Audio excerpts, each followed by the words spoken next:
If you've always thought of a border as just a line drawn on a map, well, it might be time to rethink that. Welcome to today's Explainer. I am really thrilled you're joining us. We are diving into something today that is absolutely fascinating, hotly debated, and honestly, super consequential. We're talking about India's shifting border security dynamics. We're going to explore the recent expansion of the Border Security Force's jurisdiction, and we'll see exactly how a seemingly minor geographic tweak has basically ignited this massive debate between national security needs and constitutional state rights. It sounds almost like a riddle, right? How far inside a country does a border truly extend? Traditionally, we picture strict physical lines, maybe a fence in the sand or a river boundary. But in the modern age, with evolving threats and crazy new tech, that physical line is blurring, and it's blurring fast. Does the border actually stop at the fence? Or does the reality of defending it mean you have to reach, say, 50 miles into the interior? Keep that core question right in the back of your mind as we unpack all the details today. Okay, let's dive into our roadmap. We've got 6 parts to cover. 1. Redrawing the security map. 2. The security rationale. 3. Powers and their limits. 4. The federal pushback. 5. Geography and ground reality. And finally, 6. A tech-driven way forward. Kicking things off with Section 1, Redrawing the Security Map. So the Ministry of Home Affairs recently went ahead and modified the areas where the Border Security Force or BSF can actually exercise its powers in states bordering Pakistan and Bangladesh. Let's break this down. In Punjab, West Bengal and Assam, the BSF's jurisdiction took a massive jump. It went from just 15 kilometers inland all the way up to 50 kilometers. On the flip side, in Gujarat, the operational limit was actually scaled back from 80 kilometers down to 50. The government's stated goal here was essentially to create uniformity across these specific border states. Meanwhile, if you look at the northern eastern states and the union territories of J&K and Ladakh, their jurisdiction remains completely unchanged, covering the entire area. Moving right along to Section 2, the security rationale. Now, you might be wondering, why make these changes at all? Well, the central government is looking at a highly complex, rapidly escalating threat matrix. First off, there's the geopolitical fallout from the Taliban's takeover of Afghanistan, which brings a very real fear of heightened cross-border terrorism. Add to that a recent spike in terrorist attacks in J&K, plus some seriously concerning incidents of Pakistani drones dropping arms right into Punjab. And then, over on the Eastern Front along the Bangladesh border, you've got these relentless, daily challenges: illegal migration, cattle smuggling, human trafficking, narcotics, even fake currency. From the center's perspective, the rationale is straightforward. A 15-kilometer belt just doesn't give them enough room to intercept these multi-layered threats anymore. And this, right here, is the real game changer: modern technology.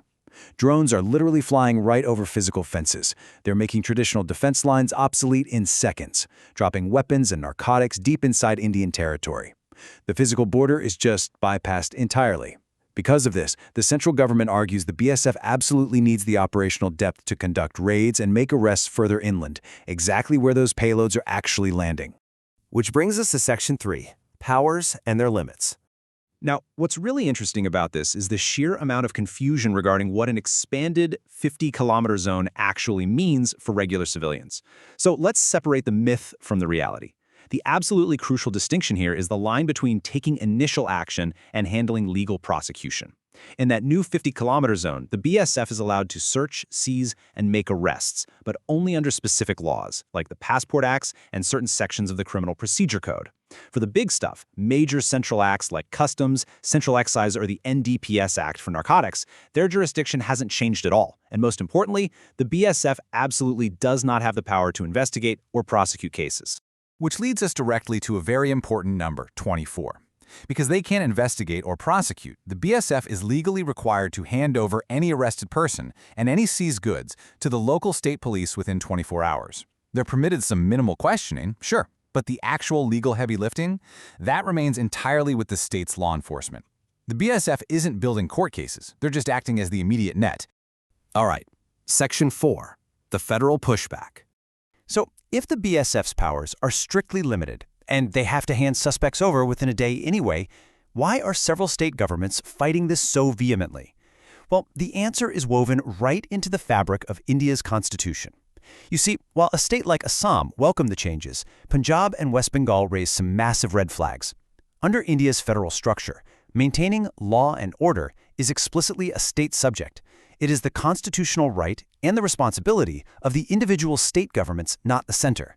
Because of that, extending the policing powers of a central force like the BSF 50 kilometers deep into state territory is viewed by these states as a direct infringement. They see it as a usurpation of their constitutional rights by the central government. And to add to that, a major point of friction isn't just the policy itself, it's how it was done. As state leadership in Punjab has argued, this mandate was brought forward without due consultation. In a really delicate federal structure, a perceived lack of teamwork or communication between the center and the states often triggers just as much backlash as the actual policy changes themselves. Moving to Section 5. Geography and ground reality. Historically speaking, powers were given to the BSF based on the actual terrain, like back in 1969, 1973, and 2014. If you look at states like Rajasthan and Gujarat, you have these vast, empty stretches of desert and a pretty limited local police presence. In those areas, a larger BSF footprint makes total, practical sense. But contrast that with West Bengal, Punjab, and Assam. These are highly dense, bustling states. They already have a strong interior police presence and really robust infrastructure. So applying a one-size-fits-all 50-kilometer rule across the board kind of ignores these wild geographic differences. In those densely populated states, expanding that belt to 50 kilometers means you now have concurrent jurisdiction. Basically, you've got two different forces, the central BSF and the state police, controlled by two entirely different governments trying to operate in the exact same dense towns and villages. The source material warns that this lack of close coordination could easily spark turf wars and operational confusion. Imagine a high-stakes moment like a hot pursuit of a suspect where you need swift secrecy. Overlapping jurisdictions can get really messy really fast. So, the crucial point is this deeply ironic risk.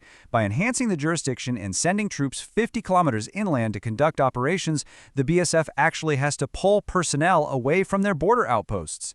Think about it. If you divert your border troops to go police the interior, you risk compromising their core function. You might actually leave the physical border vulnerable to the exact same illegal crossings you're trying to prevent in the first place. Finally, Section 6, a tech-driven way forward. So, how do we actually resolve this tension? The source material heavily suggests focusing on modernization over territorial expansion.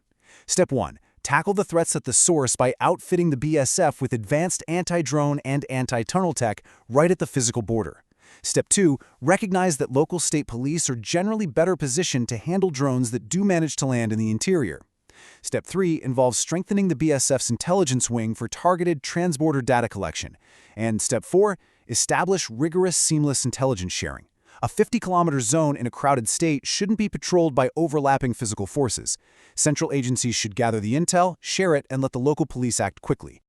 And that brings us to the fundamental takeaway of this entire explainer. The Border Security Force is an elite, highly capable organization, but fundamentally, they are trained for the specific, rugged, and highly demanding task of border guarding. They simply aren't designed or trained to do standard civilian policing in the middle of dense urban populations. Optimizing their role really means letting them focus on the perimeter with cutting-edge tech while the state police handle the interior. I want to leave you with this provocative thought. We're living in a world where drones and digital networks mean threats no longer stop at a physical fence. As technology continues to blur our boundaries, how do we balance the absolute imperative of national security with the vital preservation of regional federal autonomy? It's a huge question, and there's definitely no easy answer, but it's one we absolutely have to keep asking. Thank you so much for joining me for today's explainer. Keep questioning, keep learning, and we'll see you next time.